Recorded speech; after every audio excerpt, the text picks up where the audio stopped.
En el nombre del Padre, y del Hijo, y del Espíritu Santo. Amén.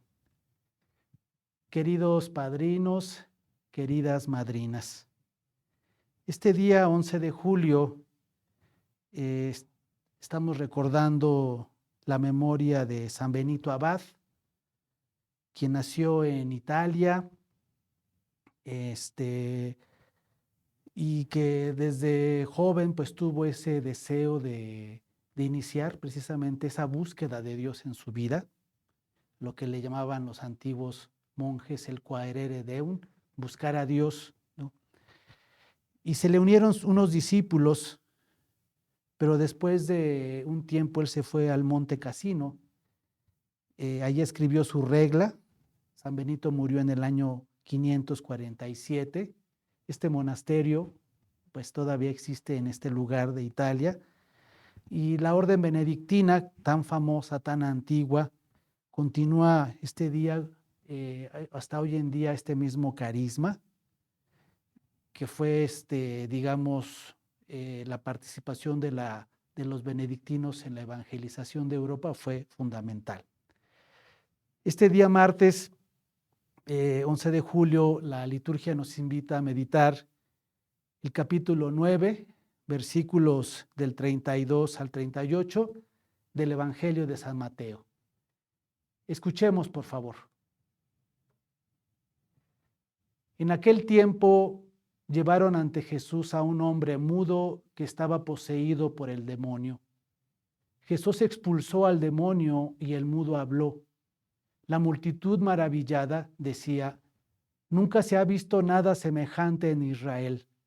Pero los fariseos decían: expulsa a los demonios por la autoridad del príncipe de los demonios. Jesús recorría todas las ciudades y los pueblos, enseñando en las sinagogas, predicando el evangelio del reino y curando toda enfermedad y dolencia. Al ver a las multitudes se compadecía de ellas porque estaban extenuadas y desamparadas como ovejas sin pastor. Entonces dijo a sus discípulos: la cosecha es mucha y los trabajadores pocos. Rueguen por lo tanto al dueño de la mies que envíe trabajadores a sus campos. Palabra del Señor.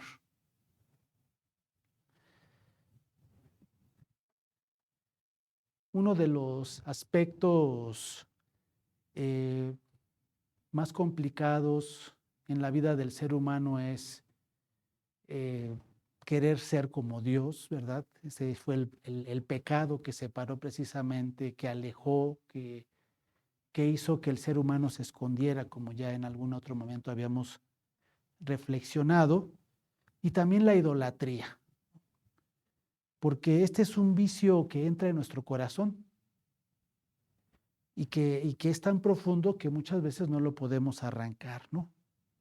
Hay un pasaje bíblico del libro del profeta Oseas, en el capítulo 8, versículos del 4 al 7, y encontramos cómo Dios reprende a su pueblo, que se ha convertido en un pueblo idólatra. Porque dice el Señor: adoran a las divinidades hechas por sus manos, de las cuales no podrá venir la salvación. Este mismo pasaje dice: pues porque el que viento siembra, segarán tempestades, y no habrá tallo de espiga, ¿verdad? No habrá harina. Y todo esto se le dará al extranjero para que coman. O sea, podría ser la situación en la que nos encontramos también muchos cristianos, que nuestras acciones, ¿verdad?, aunque sean buenas, aunque sean acciones que para nosotros son fundamentales y que ciertamente son buenas, pero que son como este grano de las que habla el profeta Oseas, ¿no? Un grano que no tiene espiga. Acordémonos cómo yo creo que todos hemos visto alguna vez el trigo, ¿no?, en el campo. Cómo precisamente cuando En el Evangelio habla Jesús de, Señor, pues sembramos nosotros el trigo y de dónde salió la cizaña, ¿no? Y que los discípulos van con Jesús precisamente a decirle, ¿quieres que cortemos esa cizaña? Y Jesús dice, no, déjenla. Va a llegar el momento el momento oportuno para cortarla, ¿no? ¿Por qué? Porque el trigo, ¿verdad? Cuando empieza a crecer, cambia de color, se pone rubio, por decirlo, deja de ser verde y se pone rubio, y la espiga que da frutos hace que el trigo caiga, ¿no? Y en cambio, la cizaña no. La cizaña permanece érguida y al no dar frutos permanece precisamente en la misma posición, no cambia de color, ¿no? Así es precisamente esto, ¿no? Hay muchas acciones de nosotros que están fundamentadas en nuestra propia persona, en nuestro propio protagonismo, y en la iglesia eso es algo muy común, ¿no? Vemos gente muy ferviente, gente que hace mucho bien, pero que ese bien está fundado en la propia persona, ¿no? Nos olvidamos de Jesús, nos olvidamos de la comunidad y únicamente pensamos en el propio bien, ¿no? Entonces, es precisamente lo que el profeta Oseas nos invita a ver, ¿no? Que esas buenas obras dejan de ser buenas cuando precisamente no generan fruto. Nuestra fragilidad nos lleva a caer en el pecado, ¿no? Yo creo que eso es algo normal en cualquier ser humano y no nos debemos de escandalizar. El ser humano, precisamente, cada uno de nosotros tenemos esa debilidad. Aquí lo importante es tener conciencia que Dios es infinitamente misericordioso, ¿no? O sea, que Dios es misericordioso porque es eterno, como ya en muchas ocasiones seguramente los he invitado a reflexionar, ¿no? Dios es eterno y es misericordioso porque Él no es ansioso, porque Él siempre tiene tiempo, es eterno. Y nosotros no, nosotros somos ansiosos, tenemos prisa y por eso es que nos cuesta mucho trabajo sabernos perdonados, ¿no? Por Dios. Saber que Dios nos mira con esa misericordia. Y nos olvidamos de pedir perdón, ¿no? Dice el Papa Francisco, Dios jamás se cansará de perdonarnos. Nosotros somos los que nos cansamos de pedir perdón, ¿no? Porque cuando pensamos que Dios es como nosotros y así concebimos el perdón, entonces estaríamos haciendo que Dios, su obra, sea como una obra hecha por nuestras manos, ¿no? O sea, pensar que nosotros somos quienes manipulamos las cosas, ¿no? Quienes hacemos las cosas, ¿no? Acordémonos lo que le pasó también a Pedro, el apóstol, ¿no?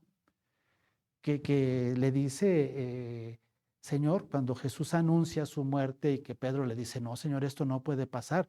Lo que le dijo Jesús es algo fuertísimo, aléjate de mí, Satanás, ¿no? Dándole la espalda y recordándole, Pedro, recuerda que yo no debo de ir detrás de ti, tú debes de venir detrás de mí, ¿no? O sea, así nosotros muchas veces queremos manejar la salvación, ¿no? Pensamos que es obra de nuestras manos y nos olvidamos que la misericordia, el perdón, es algo de Dios, ¿no? Acordémonos también que dice Jesús a Pedro, lo que ates en la tierra quedará atado en el cielo, y lo que desates en la tierra quedará desatado en el cielo. El perdón es algo del cielo, ¿no? Que nosotros tratamos de entender, de comprender, pero que no lo asumimos en su plenitud. El pasaje bíblico de este día narra precisamente la historia de una persona que era muda y que también estaba poseído por un espíritu maligno, estaba endemoniado, ¿no? Precisamente esto nos hace ver la incapacidad de hablar, ¿no? De la incapacidad que muchas veces nosotros perdemos de hablar con Dios, ¿no? De no dirigirnos a Él, de quedarnos, de dirigirnos a nosotros mismos, ¿no? De que nuestra oración sea una oración dirigida a mi propia persona, no viendo hacia el cielo, ¿no? No hay capacidad de dirigir una oración ni tampoco de escuchar su voz. Cuando no se dialoga con Dios, Muchas veces nos dirigimos a nuestra propia persona y también nos dirigimos a tantas cosas, ¿verdad? De las cuales no obtendremos ni un rasgo, ni un motivo de salvación, ¿no? O sea, cosas pasajeras que son incapaces de ayudarnos, de darnos la mano. Cuando dirigimos nuestra mirada al cielo, como lo hicieron los reyes, ¿verdad? Esa historia tan bonita de que van dirigiendo su mirada, algo que los cautivó, ¿no? Es una lectura que escuchamos casi siempre al inicio del año, ¿no? Y que yo la medito, ellos eran especialistas, eran astrólogos y habían visto toda clase de estrellas, pero esa estrella era diferente y la fueron siguiendo, la fueron siguiendo. Fue un dato de orientación, ¿no? Fue tan bella que quedaron cautivados hasta llegar en donde se posaba, ¿no? Es precisamente ver hacia el cielo, ¿no? Nosotros fuimos creados para ver hacia adelante, no ir caminando viendo nada más la tierra. Quien vio la tierra fue la serpiente, ¿no?